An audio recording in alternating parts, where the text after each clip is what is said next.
Hello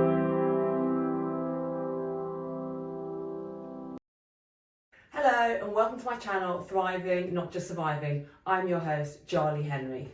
This channel focuses on wellness, health, beauty, longevity, everything you need to keep looking and feeling your best as you get older. If that sounds interesting to you, please hit the subscribe button and the notification bell. Today I'm discussing the topic of how to detox your liver. If you're watching this in December, and particularly if you live in the Northern Hemisphere where it's dark and wintry right now, you'll likely be indulging in unhealthy foods and alcohol more than you do at other times of the year. I know I am. And that's what inspired me to delve into this topic because it's something that is on my mind right now, so I thought other people might find it helpful too. Liver detoxing is a controversial topic. In fact, even the word detox is a controversial word because why should we need to detox? Do we need to at all? Doesn't the human body detox naturally all by itself? There are two opposing schools of thought on this. I'm going to give the mainstream medical view first, then I'm going to explore the alternative view, then leave you to make up your own mind. Before we start, I must state that I'm not a medical doctor. If you have any concerns about the health of your liver, any potentially worrying symptoms such as pain, itchy skin, yellow appearing skin or eyes, or any other symptom that is worrying you, please go to the doctor and discuss it with him or her. Alright, so first off, what is the liver? What functions does it perform in the body? The liver is part of the body's filtration system, helping it to process and eliminate waste products and toxins, things like alcohol, drugs, medications, but also heavy metals and pollution and pesticides that are sprayed onto our food, even microplastics in our water. All these things are dealt with and expelled from the body by our liver, together with the other important waste elimination organs, the kidneys. The liver also metabolizes nutrients and has a key role in breaking down fat so the body can convert it to energy. The liver provides the body with some of its most important proteins. For example, the liver makes albumin, which is a type of blood protein involved in the distribution of fluid around the body. So the liver is a vital organ, and perhaps because of this, it has an extraordinary ability to regenerate. A human liver can regrow even after 90% of it has been damaged. But the liver isn't invincible, and if you damage it beyond repair and aren't eligible to receive a donor liver, you will pay the ultimate price, which unfortunately is death. Now, like all organs of the body, the health and effectiveness of the liver reduces as we age, but we can also hasten that decline with our lifestyle choices.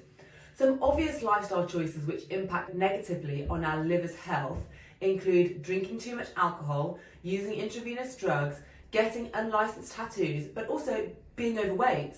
So being obese or even overweight puts us at risk of developing a fatty liver. And in fact, fatty livers are expected to be responsible for the majority of liver transplants that are done in the United States within the next 30 years, overtaking hepatitis C and alcoholism. The mainstream medical view is that the best and only way to protect the health of your liver is simply to abstain from causing it damage in the first place. Don't drink too much. Consume a healthy diet where you don't eat too much fat and sugar, where you eat large portions of fruits and vegetables. You choose complex high fibre carbohydrates and moderate amounts of animal protein and dairy, with a bias towards getting more of your proteins from plant-based options. You should also exercise and drink plenty of water. So I'll link below to my previous two videos detailing my own simple diet and exercise program, which has helped me stay the same healthy weight for decades. If you follow those simple guidelines, your liver will stay in the best shape possible for as long as possible. But what if you haven't followed that advice? What if you've had a heavy weekend and drunk too much? What if you've overindulged in fatty foods or made other poor lifestyle choices? Now, I'm not condoning or promoting heavy drinking, but I'm a realist, and I know that if you're someone who drinks, even occasionally, there is a good chance that you'll sometimes drink more than you should. It's not advisable, but it happens, right? In those circumstances, you may want to look for ways to mitigate some of the damage you have done, especially at this time of year. It's important to note that if the damage is more serious and you have an actual medical condition such as liver cirrhosis or hepatitis or fatty liver disease or something similar, these interventions won't make much difference to you. You should seek the advice and treatment of your doctor. This advice isn't for serious medical conditions. Like I said before, I'm not a doctor. This is for people who are basically healthy but just want to give their liver a boost. The alternative medicine view is that although yes, you should be avoiding damage to your liver by adopting a healthy lifestyle, you can also boost the health of your liver by adopting certain detox practices. The first step is to cut as many toxins out of your diet as you possibly can. Avoid alcohol, obviously, but also keep your diet as clean as possible. Cut down or eliminate foods that are ultra processed, as these contain additives such as preservatives, colorants, flavorings, etc. These are often unnatural synthesized chemicals which our bodies need to eliminate in the same way as other toxins by the liver. If you're giving your liver more work by adding loads of food additives, then you're negatively affecting the health and effectiveness of your liver. It's worth mentioning here again that the liver breaks down fat, but it breaks down toxins first. So if you are trying to lose weight and your diet is filled with toxins, such as those found in processed foods, it will take you longer to lose weight as your liver will be so busy trying to eliminate the toxins, it won't be as efficient at breaking down the fat. Other types of toxins people often don't consider are the nitrates in sandwich meats. Instead of buying deli meat, you should buy a whole chicken or ham, for example, roast it yourself and then chop it into slices and freeze it in portion sizes so you're not consuming those nitrates, which are also cancer causing. As you cut out toxins, you should simultaneously adopt a healthy diet, as I outlined earlier.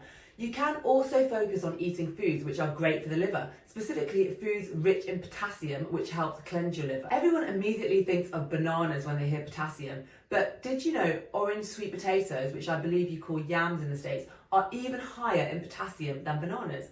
A banana has 470 milligrams of potassium, but a sweet potato has 700 milligrams per portion, way more.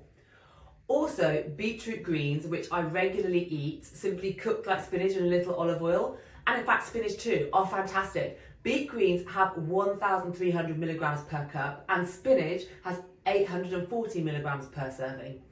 And eating animal liver is one of the healthiest foods to heal and nourish your own liver. Makes sense, right?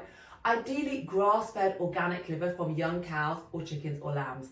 It's high in protein, vitamins and minerals, and low in fat, and super good for your liver. The next step is to take supplements that aid in liver detoxification. The most well-known of these is milk thistle. It's a very powerful anti-inflammatory and antioxidant with a history of medicinal usage stretching back as far as the ancient Greeks, at least in recorded history, probably even further in unrecorded history. Milk thistle actually helps your liver cells to regenerate, but it also contains powerful flavonoids which may have cancer-fighting and general health-promoting properties. So it's a worthwhile supplement even aside from what it does to assist the liver. I've actually had colleagues tell me they take a double dose of milk thistle tablets before and after the annual work Christmas party, which is traditionally a very boozy affair, and it stops them from getting a hangover entirely. Now, again, I don't want to encourage heavy drinking, but that anecdote is a testament to just how powerful milk thistle is. I will link to a supplier down below if you want to get some for yourself. Other herbal supplements that help the liver are dandelion root and burdock root. Plenty of people in the UK drink dandelion root tea, and burdock is also a popular drink here. Both of these are diuretics, meaning they make you wee more often, which helps the liver with its elimination processes. Another great herb to use is turmeric. It's an anti-inflammatory, but it also boosts the liver function and does so many other wonderful things. It reduces joint pain, it's an antidepressant, it's being studied for countless other uses. It's really a superfood, so I highly recommend cooking with turmeric and eating as much of it as you can. Finally, my biggest piece of advice and the real star of the show when it comes to liver function is to take the wonder supplement NMN. I've spoken about NMN at numerous times on this channel, and I'll link to a couple of those videos down below. It is my favourite essential anti-aging and longevity supplement, the only supplement that I absolutely will not do without. I would take it with me to a desert island, quite honestly. It really is that important to me. I've been taking NMN for about a year now, and I've experienced so many great results. More energy, improved sleep, a more youthful appearance, and overall greater sense of well-being. And now I can also add improved hangovers to that list. I'm not a regular drinker, but I have had a couple of occasions over the past year when I've drunk more than I should and been shocked at how fine I felt the next day.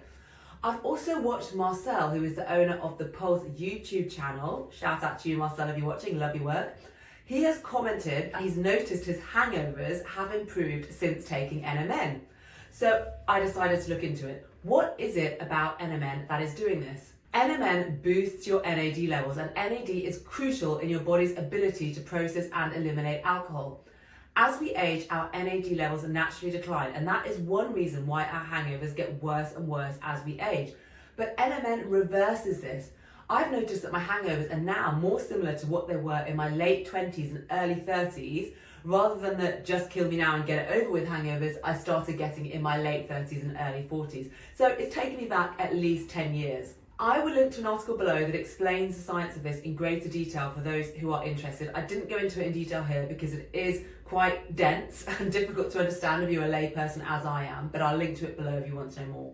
Just to explicitly state, again, I'm not encouraging heavy drinking, but I do understand that sometimes it is hard to avoid, particularly at this time of year with work Christmas parties and family get-togethers and taking clients out to lunch and all the rest of it.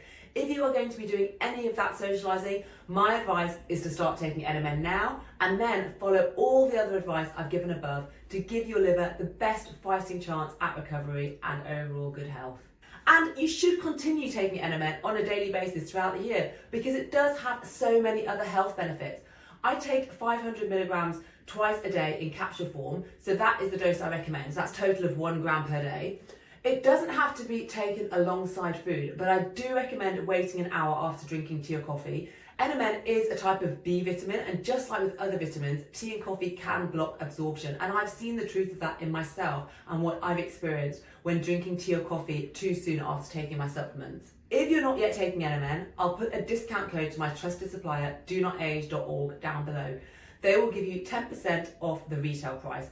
I do recommend that you get your NMN from donotage.org and don't try to find it cheaper online because there is a lot of fake NMN being sold online. The purity of what donotage.org sells is independently verified by a third-party lab. They put the certificate on their website so you can see that for yourself. And I've witnessed in my own body the power and effectiveness of their supplements versus other suppliers who I used in the past who I've now abandoned because their products simply aren't as effective. That's it for today. What are your thoughts on liver detoxing? Do you have anything else to recommend? I know coffee enemas are another thing some people swear by. I didn't include that because the science is not yet conclusive, but if you'd like me to do a video on coffee enemas or if you have personal experience to share, please comment below. Likewise, juicing. My husband is a big fan of juicing and many people claim it is the secret to a successful liver detox. What do you think? Any thoughts you have to share? I'd love to hear from you. Likewise, if you'd like me to do a video on juicing or anything else like that, please comment down below.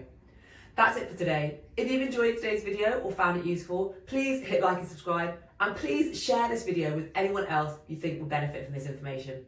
Thank you so much for watching. Have a happy holidays, everyone. Until next time. Bye.